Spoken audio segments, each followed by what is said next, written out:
Jesus, ayaw mo lang makinig. Sinabi ni Jesus, ako ang daan. Period. Period.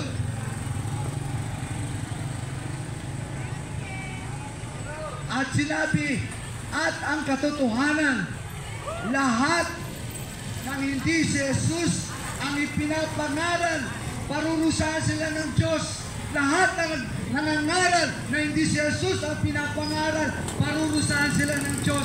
Lahat ng sinungaling ng mangangaral, parurusahan ng Diyos. Sapagkat marami kang ililigaw. Kaya po kami ay pinadala ng Diyos sa inyo upang ipangaral ang katotohanan. At ang katotohanan iyon ay si Jesus mismo nagsabi, ako ang katotohanan.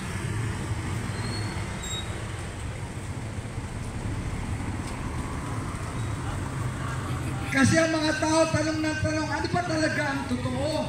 Sino pa talaga ang totoo? Nasaan pa talaga ang katotohanan? Sinabi na sa iyo ni Jesus, makinig ka.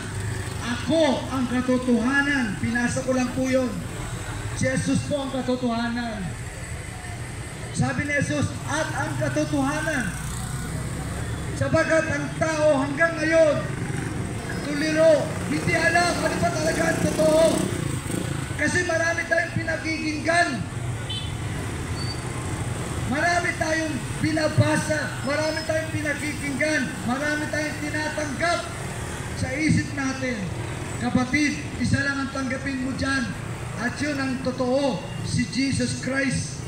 Kapag si Jesus ang tagapagligtas mo, kapatid, you are in a safe mode. Sapagkat nasa katotohanan ka na. Huwag ka nang umalis dyan. Maraming mga tao nakakalungkot.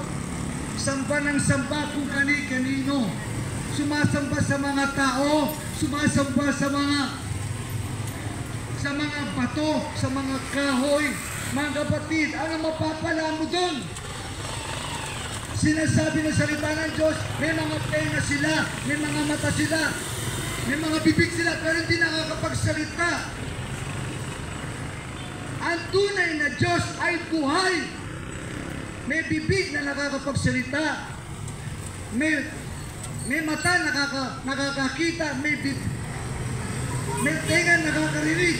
Ang Diyos ay buhay, hindi siya patay.